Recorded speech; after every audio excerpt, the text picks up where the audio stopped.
எண்ணமெல்லாம் சிறகடிக்கும், எண்களெல்லாம் வழி கொடுக்கும், எந்நாளும் ராஜமுகம், எளியோரின் ஏறுமுகம். எந்த நிலை வந்தாலும் வந்த நிலை மாறாத நமது Rajanilai. Rajanilai TV, channel of astrology.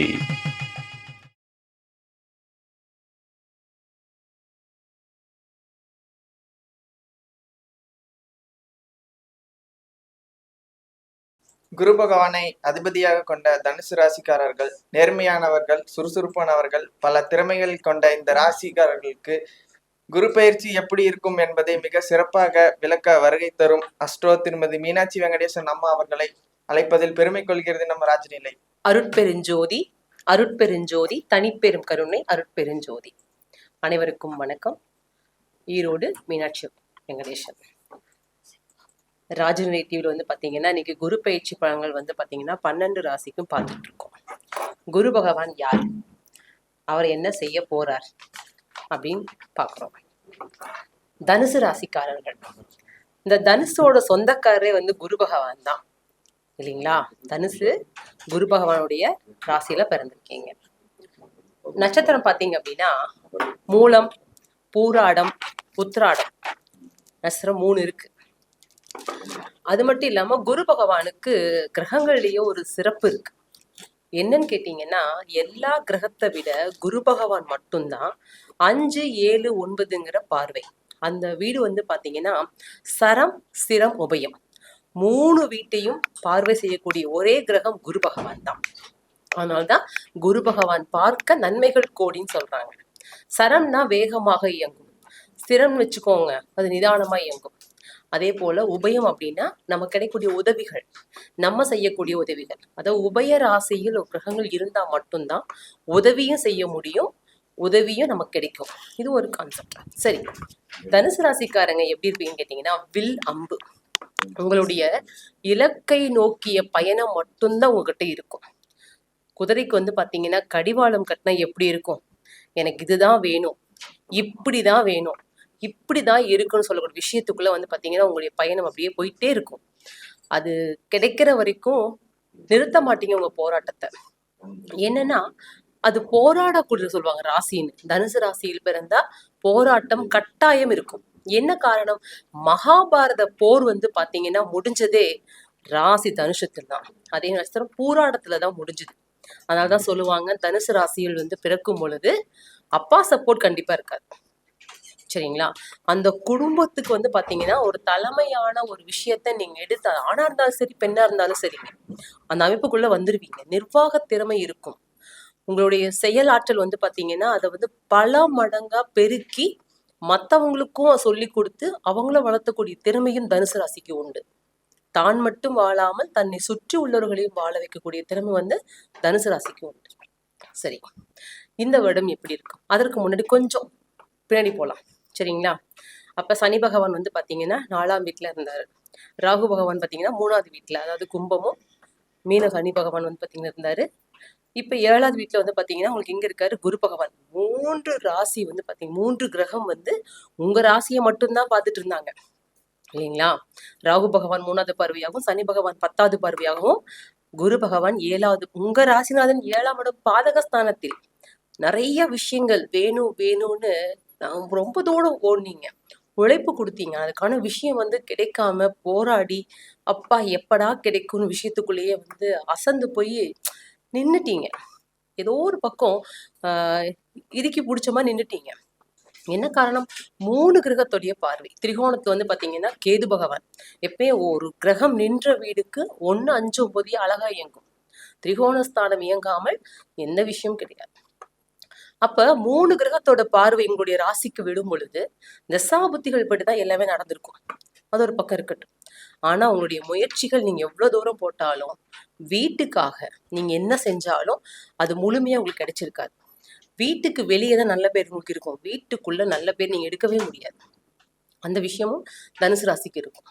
ஏதோ ஒரு பார்த்தீங்கன்னு வச்சுக்கோங்க, வழிகாட்டியா இருந்தவங்களே உங்களை வந்து முதுகுல குத்திருப்பாங்க, ஏன் முகத்துல கூட குத்திருப்பாங்க.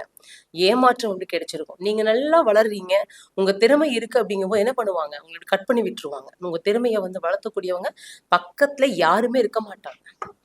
நீங்க வளர்றீங்க அப்படின்னா அவங்களுக்கு பிடிக்காது. ஏன்னா அந்த அளவுக்கு உங்களுக்கு திறமை இருக்கு.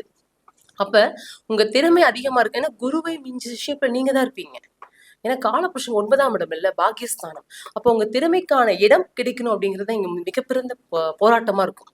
ஆனா கண்டிப்பா இந்த வருடம் எப்படின்னு பாத்தீங்க அப்படின்னா, சரி 7ஆம் வீட்டுல இருந்து 8ஆம் இடத்திற்கு குரு பகவான் வர போறார். எந்த வீடுங்க? கடக வீடு. தன்னுடைய உச்ச வீடு, காலபுருஷனுக்கு 4ஆம் இடமான வீடு. சரி, குரு பகவான் அங்க வரார். அப்ப சனி பகவான் நாள்ல உட்கார்ந்துட்டு இருக்காரு. அதற்கு பெயர் வந்து அர்த்தாசிரம சனி பகவான். 3ஆம் வீட்டுல ராகு இருக்கார். அப்ப இது என்ன ஒரு கான்செப்ட்? அதே மாதிரி 9ல கேது பகவான் இருக்கார். 8ஆம் வீட்டிற்கு குரு பகவான் வந்தாலும் கூட உங்களுக்கு சுபயோகங்கள் தான். சொல்லுவாங்க அஷ்டம குரு அப்படின்னு. உங்க ராசிநாதன் வந்து 8ல இருக்கும் பொழுது 8ஆம் இடம் தான் மிக சிறந்த பலம்ங்க. அதிர்ஷ்டத்தை சொல்லக்கூடிய இடம் 8ஆம் இடம் தான். பயப்படாதீங்க. 8ல குரு வந்து மறையிறாரு, அதனால உங்களுக்கு எதுவுமே கிடைக்காது, அதெல்லாம் கிடையவே கிடையாது. கண்டிப்பா கிடைக்கும். தனுசு லக்னத்துல பிறந்தாலும் சரி, தனுசு ராசியில பிறந்திருந்தாலும் சரி. ஆனா உங்க சுயேச்சா நடக்கக்கூடிய தசாபுத்தி அப்படிங்கிற விஷயம் வந்து கண்டிப்பா ஒரு பலன் இருக்கும். சரிங்களா? ஆனா இந்த கோச்சாரம் அப்படிங்கிறது 25% உங்களுக்கு கண்டிப்பா வந்து பலன் கொடுக்கும். கோச்சாரம் இல்லாம தசாபுத்தி செயல்படாது. அப்போ இந்த கோச்சார கிரகத்தில் 8ஆம் இடத்தில் வரக்கூடிய குரு பகவான் என்ன பண்ணுவார் கேட்டீங்கன்னா, உங்க வெளிநாடு, இல்ல நீங்க அங்க படிக்கணும், இல்ல அங்க வந்து பாத்தீங்கன்னா ஒரு தொழிலுக்காக போறீங்க, ஒரு வேலைக்காக ஏதாவது இன்வெஸ்ட் பண்ணலாமா, இல்ல தாராளமா நீங்க செய்யலாம். என்ன காரணம்னா 8ஆம் இடத்துல வந்து அமர்ந்த குரு பார்க்கக்கூடிய முதல் பார்வை பாத்தீங்கன்னா உங்களுடைய 12ஆம் இடம், 5வது வீட்டை பார்க்குது. அது காலபுருஷனுக்கு 8. ஸோ அதனால சக்சஸ். அடுத்து 2வது வீட்டை வந்து பாத்தீங்கன்னா 7வது பார்வையை வந்து பாக்குறாரு. வருமானம் உண்டு. அடுத்து பாத்தீங்கன்னா உங்களுடைய 4ஆம் இடத்திற்கு வந்து 9வது பார்வை, அது காலபுருஷன் 12ஆம் இடம், தன் சொந்த வீட்டை பாக்குறாரு. சொந்த வீட்டை பார்க்கும்போது அது ரெட்டிப்பான பலன் இருக்குங்க. அப்ப அதுவும் விரைய வீடுதான் காலபுருஷருக்கு. அப்போ உங்களுடைய 12, 2, 4 இந்த இடத்த வந்து குரு பகவான் பார்வை செய்யறதுனால வெளிநாட்டு யோகம் உண்டு. படிக்கணுமா, தாராளமா கிளம்புங்க. ஹையர் ஸ்டடீஸ் போடணுமா, தாராளமா கிளம்பலாம். ஏன்னா யோகங்கள் உண்டு. நான் வெளிநாட்டுல வந்து எனக்கு வந்து பாத்தீங்கன்னா நிறைய ஃப்ரெண்ட்ஸ் சர்க்கிள் இருக்காங்க. ஏதாவது ஒரு விஷயம் பண்ணணும், தேடுதல் இருக்கு, தாராளமா செய்யுங்க. தடைகளே கிடையாது.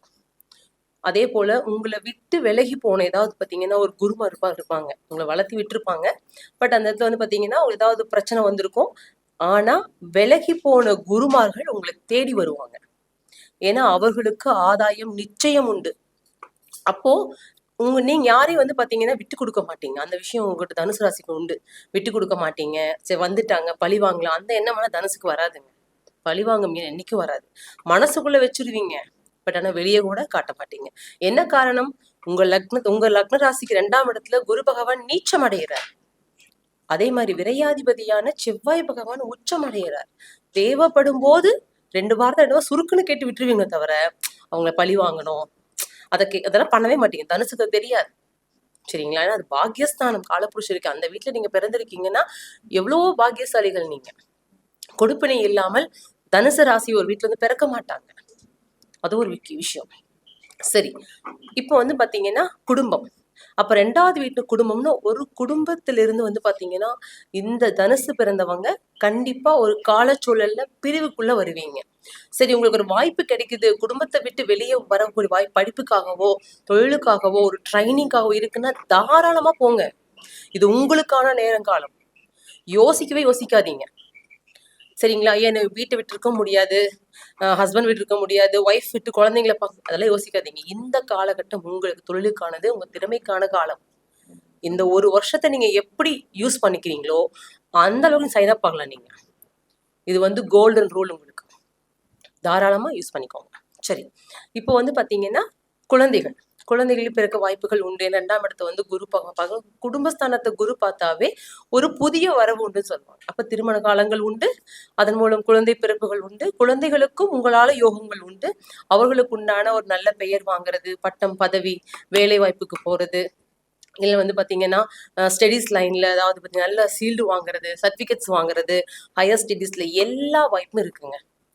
மாற்று கருத்தை கிடையாது. அவங்க வந்து பாத்தீங்கன்னா வேற இடத்துல வந்து பாத்தீங்கன்னா சைன் பண்ணுவாங்க. நிறைய விஷயம் என் பையனா இது உங்களுக்கே ஆச்சரியமா இருக்கும். உங்க குழந்தைங்களை பார்த்து இப்படி இல்லையே, அவன் சோம்பேறித்தனமா இருப்பானே அப்படின்னு நினைப்பீங்க. பட் ஆனா இந்த ஒரு வருஷம் அந்த குழந்தைங்களுக்கு நல்ல பெயர் மதிப்பு அப்படியே ஸ்கூலே வந்து கொண்டாடும், கிளாஸே கொண்டாடும், ஃப்ரெண்ட்ஸ் சர்க்கிள் கொண்டாடுவாங்க. அந்த குழந்தைங்களோட பெயர் வெளியே தெரியும். அந்த விஷயங்களும் உண்டு.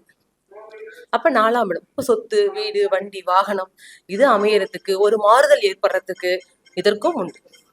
இதுக்கும் வாய்ப்பு உண்டு. ஒரு சிம்பிளாவது வீடு கட்டுவீங்க. என்ன காரணம்? காலபுருஷன் 4ஆம் இடம் தாங்க வீடு. அந்த இடத்துக்கு எப்போ பாக்யாதிபதி வராரோ உங்களுக்கு அந்த கொடுப்பினை கண்டிப்பா கிடைக்கும். அப்ப அந்த வீட்டை உங்க 4ஆம் இடத்தையும் பாக்குறாரு.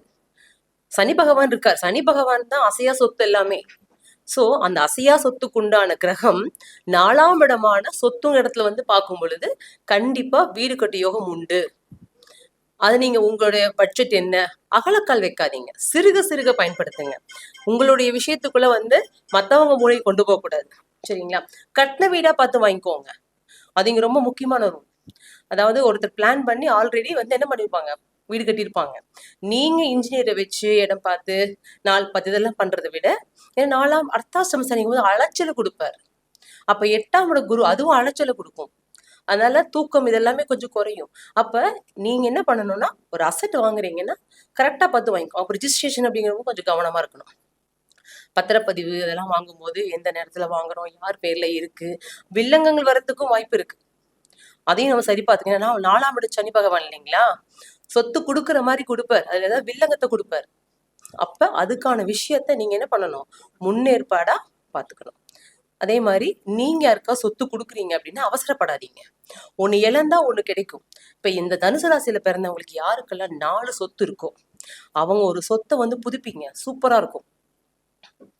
அது வண்டி வாகனமா இருக்கா, அதையும் ஒண்ணு போட்டு மாத்துங்க, புதுப்பிங்க.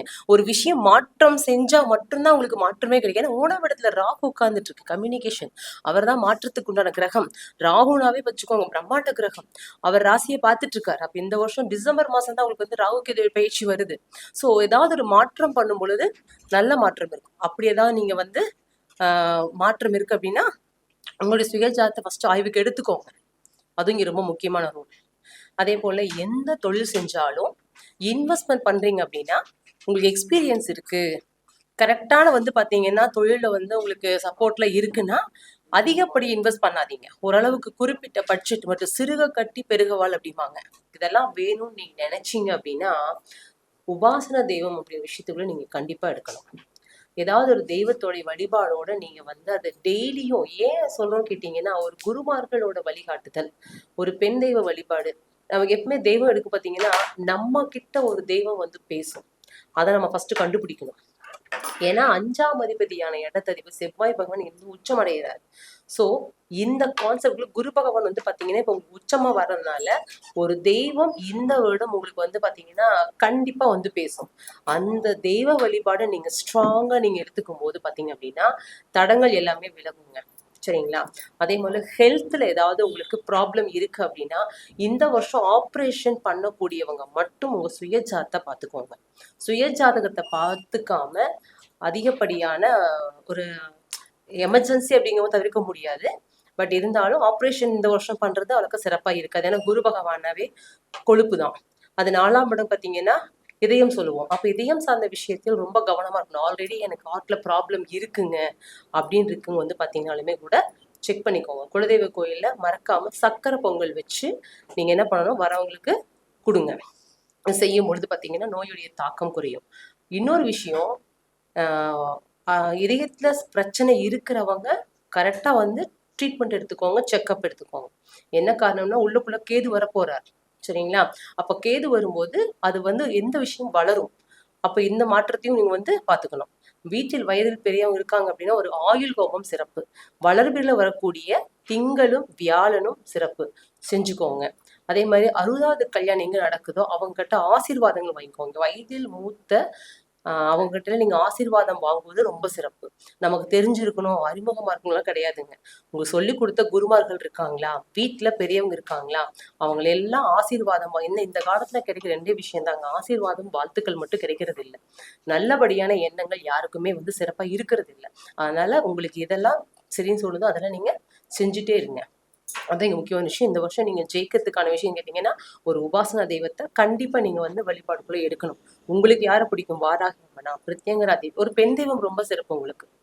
ஆண் தெய்வத்தை விட பெண் தெய்வம் வந்து ரொம்ப சிறப்பு. இல்லைன்னு பார்த்தீங்கன்னு வச்சுக்கோங்க, சாக்லேட் சாமி ராஜேஸ்வரி அம்மன், அந்த குழந்தை பாலாம்பிகா வந்து பார்த்தீங்கன்னா தனுசு ராசிக்கு ரொம்ப ரொம்ப ரொம்ப ரொம்ப நல்லா இருக்கும். ஏன்னா கிளைண்ட்ஸ்க்கெல்லாம் சொல்லியிருக்கேன், நிறைய ரிசல்ட் கிடைச்சிருக்கு. ஏதாவது ஒரு உபாசனா தெய்வத்தை எடுத்து தனுசு ராசிக்காரங்க அவங்க வந்து நீங்க பார்த்தீங்கன்னா வழிபாடு எடுத்தீங்கன்னா ரொம்ப சிறப்பாக இருக்கும். இந்த வருடம் உங்களுக்கு வந்து வெற்றி வருடமாக அமைவதற்காக என்னுடைய மனமார்ந்த நல்வாழ்த்துகள். தேங்க்யூ.